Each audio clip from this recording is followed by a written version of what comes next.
फूलों में अक्सर कांटे होते हैं, प्यार करने वाले अक्सर होते हैं। फूलों में अक्सर कांटे होते हैं, प्यार करने वाले अक्सर होते हैं।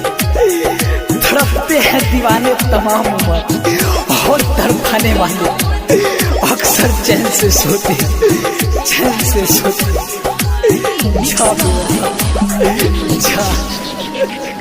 अब जिए के न बाटे आशा, हाके देख लो न पागल के दासा।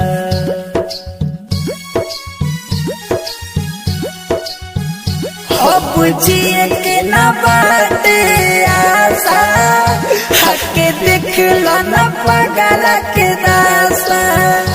उसकी तलवे में चढ़े किसी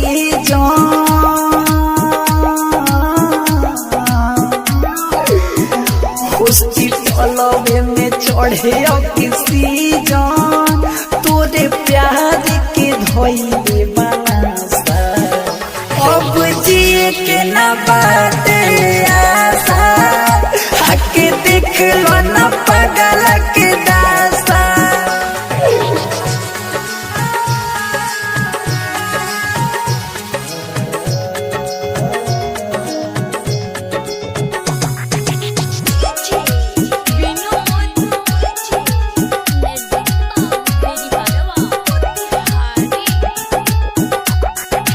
तुहरे प्यार में पागल भइनी, मौत से टकराइनी,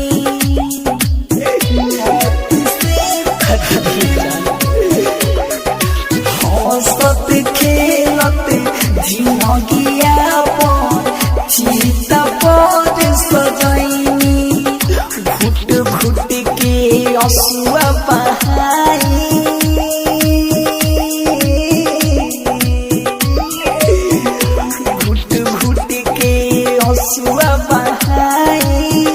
झूठा प्यार के हो परिभाषा।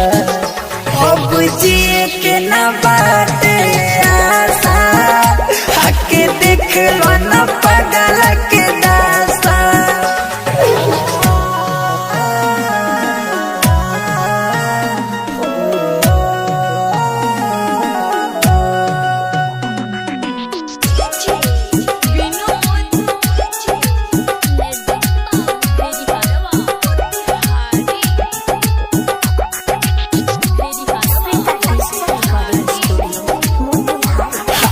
असर न करे सुई दवाई, जल्दी से तू आजा, आके तू बोले जा।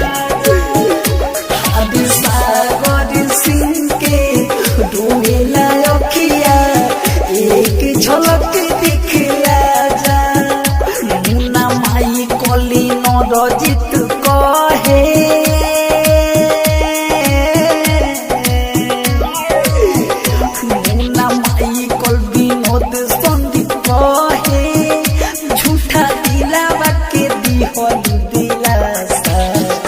अब जिए के न बाटे